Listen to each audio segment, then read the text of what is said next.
नमस्कार, your recipe book मध्ये मी स्मिता तुम्हा सर्वांचे खूप खूप मनापासून स्वागत करते।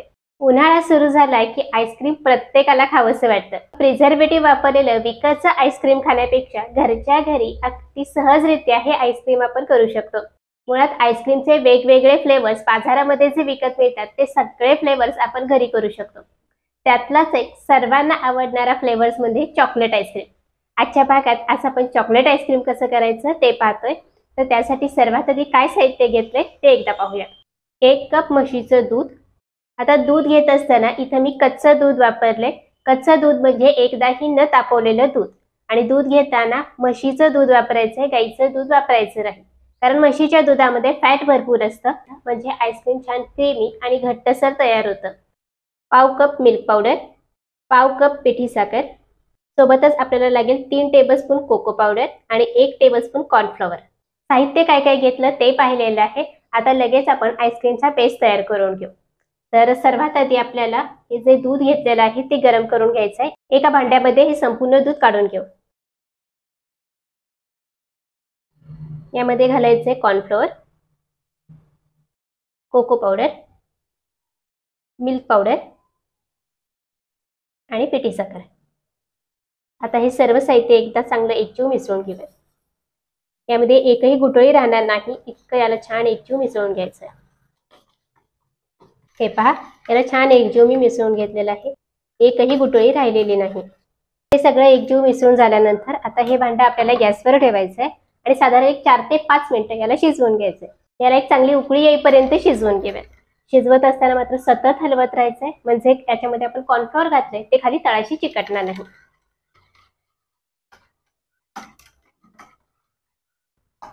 तर हे पहा, गॅस कमी ठेवून साधारण 3 मिनिटं मी याला मिसळून घेतलेलं आहे आणि हे असं या पद्धतीनं घट्टसर असं मिश्रण आपलं तयार झालं। आणि तुम्ही बघू शकता याला उकळी यायला सुद्धा सुरुवात झाली। याला उकळी यायला सुरुवात झाली की आपल्याला गॅस बंद करायचा आहे। खूप जास्त वेळ हे शिजवायचं नाही, नाहीतर मग खूप घट्ट होईल। हे जसं गार होईल तसं हे अजून घट्ट होऊन येतं। तर हे पहा, या पद्धतीची कन्सिस्टन्सी आली की आपल्याला गॅस बंद करायचा आहे। आता हे गॅसवरनं खाली उतरवून घेऊ आणि पूर्णपणे गार करून घेऊ। आता हे गार करत असताना आपल्याला सतत हलवत राहायचंय, म्हणजे याच्यावरती साय धरणार नाही। जर तुम्ही याला असं सोडलं तर याच्यावरती खूप सारी साय धरेल आणि नंतर मग त्याचे चंक्स तयार होतील। त्यामुळे याला हलवूनच आपल्याला गार करायचंय। हवं तर तुम्ही हे भांडं एखाद्या गार पाण्याच्या भांड्यामध्ये ठेवून त्याला हलवून घेतलं आणि मग गार केलं तरी चालेल, किंवा मग फॅन लावा आणि फॅन खाली गार करून घेतलं तरी पण चालू शकतं। फक्त याला फ्रीजमध्ये ठेवून गार करू नका। तर आता याला हलवून आपण गार करून घेऊ। आपण दूध आणि कोको पावडरचं जे काही मिश्रण केलंय ते पूर्णपणे गार झालेलं आहे। आता पुढची प्रोसेस करूयात। तर इथं मी डार्क चॉकलेट घेतलेलं आहे, एक घेतलेलं आहे 50 ग्रॅम आणि दुसरं घेतलेलं आहे 10 ग्रॅम।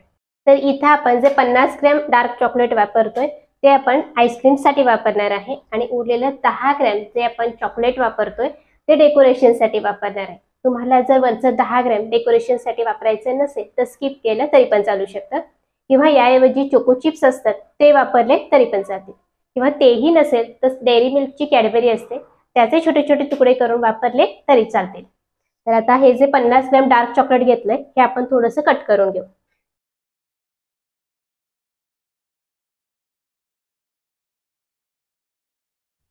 आणि हे जे आपण 10 ग्रॅम डार्क चॉकलेट घेतले याचे आपल्याला थोडे मोठे तुकडे करायचे।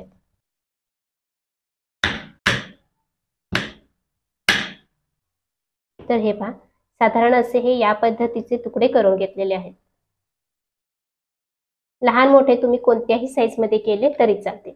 आहे ते एका बाउल मध्ये काढून घेऊ। आता हे जे आपण जे डार्क चॉकलेट 50 ग्रॅम घेतलेलं आहे आपल्याला मेल्ट करून घ्यायचंय। मग तुम्ही डबल बॉयलर पद्धतीने याला मेल्ट करून घेतलं तरी पण चालू शकतं, किंवा मायक्रोवेव्ह असेल तर मायक्रोवेव्ह मध्ये 30 सेकंदासाठी याला गरम करून घ्या, छान मेल्ट होईल आणि मग नंतर आपण हे वापरायचं। आणि तुम्हाला जर डबल बॉयलर पद्धतीने हे मेल्ट करून घ्यायचं असेल तर काय करायचं, ज्या बाउलमध्ये आपण हे चॉकलेट काढलेलं आहे त्याच्यापेक्षा थोडंसं मोठं भांडं घ्यायचं आणि त्यामध्ये पाणी घालायचं।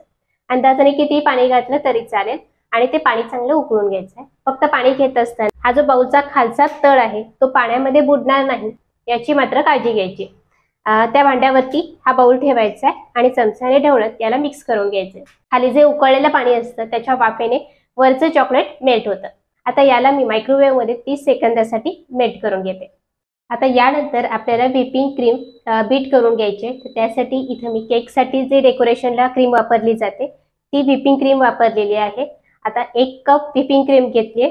क्रीम घेत असताना अगदी पातळ म्हणजे लिक्विड फॉर्म मध्ये घ्यायचे, पण चांगली थंडगार असावी, फ्रीज मध्ये ठेवलेलीच असावी। आणि दुसरी गोष्ट म्हणजे व्हिपिंग क्रीम घेत असताना लिक्विड फॉर्म मध्ये घेताना त्यामध्ये आईस क्रिस्टल नसावेत, पूर्णपणे आईस क्रिस्टल काढून घ्यायचे आणि मगच आपण आईस्क्रीम साठी ही क्रीम वापरायची। त्याला एका मिक्सिंग बाउल मध्ये काढून घ्यायचे। इथे आपण घेताना स्वीटेड व्हिपिंग क्रीम वापरले, म्हणजे ही चवीला गोड असते, त्यामुळे साखरेचं प्रमाण आपण दुधामध्ये थोडं कमी ठेवलं होतं, म्हणजे पिठी साखर आपण पाव कप वापरली।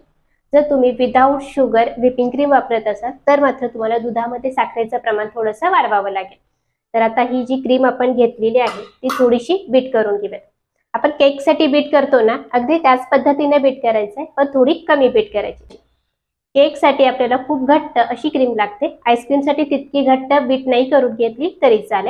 तर आता याला आपण बीट करून घेऊयात।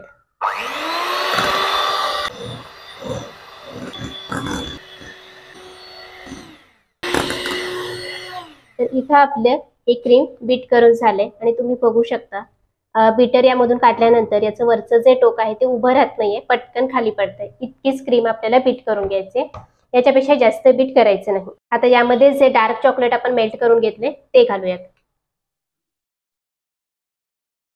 सोबतच आपण जे दुधाचं मिश्रण तयार करून घेतलं होतं तेही पूर्ण गार झाले, ते पण यामध्ये घालायचंय। आता याला आपल्याला पुन्हा एकदा बीट करून घ्यायचंय, खूप जास्त वेळ नाही, हे सगळं व्यवस्थित मिक्स होईपर्यंत आपल्याला याला बीट करून घ्यायचंय। हे छान असं बीट झालं। तर इथे याला एकदा पुन्हा मिक्स करून घेतलं आपण। मध्ये आपल्याला डार्क चॉकलेटचे तुकडे घालायचे, याच्याऐवजी चोको चिप्स वापरले तरी पण चालतात। तर आता हे सगळे एकदम नाही, मी यातले थोडेसे घालून घेते, वरून थोडेसे डेकोरेशनला ठेव। चॉकलेटचे तुकडे आपण ठेवले, याला एकदा मिसळून घ्यायचं। तर याला मी छान एकजीव मिसळून घेतलेला आहे। आपला चॉकलेट आईस्क्रीमचा बेस तयार झाला। आता याला एका डब्यामध्ये काढून घ्यायचं।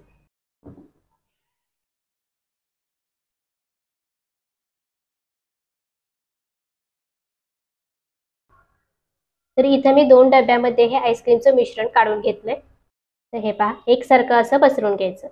इथे माझ्याकडे लहान डब्बा होता, त्यामुळे मी 2 डब्यामध्ये हे मिश्रण काढून घेतलेलं आहे। तुमच्याकडे एकच मोठा डब्बा असेल तर त्यामध्ये काढून घ्या, पण डब्बा घेत असताना मात्र एअर टाईट घ्यायचंय, ज्याचं झाकण अगदी व्यवस्थित बसेल असा घ्यायचा, म्हणजे आईस्क्रीम मध्ये आईस क्रिस्टल जास्त तयार होत नाहीत। आता याच्यावरती आपण डेकोरेशनला थोडेसे चॉकलेटचे तुकडे घालूयात। आता या दोन्ही डब्याने झाकण लावूयात आणि हे दोन्ही डबे आता आपण फ्रीझर मध्ये ठेवायचे। आता हे आपण रात्रभर फ्रीझर मध्ये सेट करण्यासाठी ठेवून देऊ। काल आपण चॉकलेट आईस्क्रीम सेट होण्यासाठी ठेवलेलं होतं, सकाळी आपण आईस्क्रीम केलं, खरं तर संध्याकाळीच आईस्क्रीम सेट झालं होतं, पण संध्याकाळी शूट करणं पॉसिबल होत नाही लाईटमुळे, त्यामुळे दुसऱ्या दिवशी म्हणजे रात्रभर हे आईस्क्रीम असंच मी फ्रीझर मध्ये ठेवलं होतं।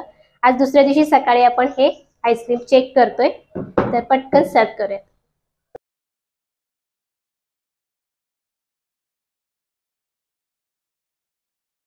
आता आईस्क्रीम सर्व कसं करायचं ते सुद्धा महत्त्वाचं आहे। तर माझ्याकडे इथं स्कूप आहे, आपण त्या स्कूपने हे आईस्क्रीम काढून घेणार आहे। तर तुमच्याकडे जर स्कूप नसेल तर ना अशी वरण वाढण्याची छोटीशी पळी असते ती वापरली तरी पण चालेल। तर आता काय करूयात, हा जो स्कूप आहे तो आपल्याला साध्या रूम टेम्परेचरच्या पाण्यामध्ये पहिल्यांदा डिप करायचं। त्यातलं सगळं पाणी काढून टाकायचंय आणि आपल्याला हे आईस्क्रीम या पद्धतीने असं काढायचं। आईस्क्रीम तुम्ही बघू शकता अगदी परफेक्ट असे तयार झालेले आहे। इथं आपलं चॉकलेट आईस्क्रीम तयार आहे। माझ्या पद्धतीने आईस्क्रीम नक्की घरी करून बघा, अजिबात आईस क्रिस्टल्स तयार होणार नाहीत किंवा बराच वेळ ठेवलं तरी पातळ सुद्धा होणार नाही। पुन्हा भेटूयात लवकरच नवीन व्हिडिओमध्ये, तोपर्यंत धन्यवाद।